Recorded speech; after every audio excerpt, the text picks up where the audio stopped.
Nagpakalat ng mga hindi uniformadong bantay ang Philippine National Police at Bureau of Fire Protection para magbantay sa mga tindahan ng paputok sa Bocaue, Bulacan.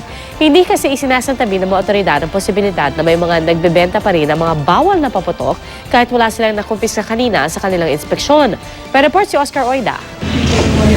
Mga gumaganang fire extinguisher, mga drum ng tubig, mga sako ng buhangin at naglalaki ang mga signages na bawal manigarilyo at mag-testing ng paputok. Ilan lang yan sa mga maigpit na pinapatupad ng Bureau of Fire Protection sa mga tindahan ng paputok sa Bocaue, Bulacan.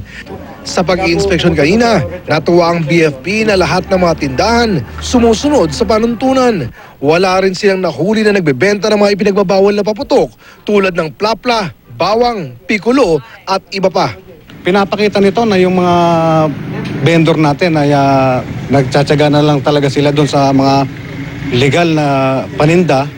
Automatically yung Fire Safety Inspection Certificate na prerequisite sa business permit nila, null and void agad yun pag nag-violate sila sa mga safety requirements. Hindi raw nila inaalis ang posibilidad na may nagbebenta ng bawal kapag walang nakatutok na otoridad. Kaya ang BFP at PNP o Philippine National Police nagpakalat ng kanilang mga di-uniformadong tao para magbatsyag sa mga tindahan. Pero para sa negosyante na si Bimbo Vicente, hindi na raw ito kailangan dahil ang pag-iingat, kusa na raw nila ginagawa.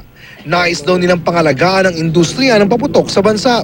Ang dapat daw tutukan ng gusto ang mga underground na nagbibenta ng paputok. Tama naman din po yun na maghigpit po sila. Yung inspection, okay po yan. Pero yun nga po, sir, yung taon-taon na disgrasya, syempre dapat din po, mas ano po nila ng kamay na bakal, yung mga hindi po lisensyadong tindahan. Nangako naman ng BFP, mas paigtingin nila ang pagbabantay.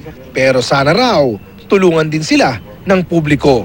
Kung kayo makakakita ng mga illegal na paputok sa mga tindahan, daglian po natin itong iulat sa ating malapit na himpilan ng pulisya para ito po maaksyonan agad. Oscar Oida, GMA News.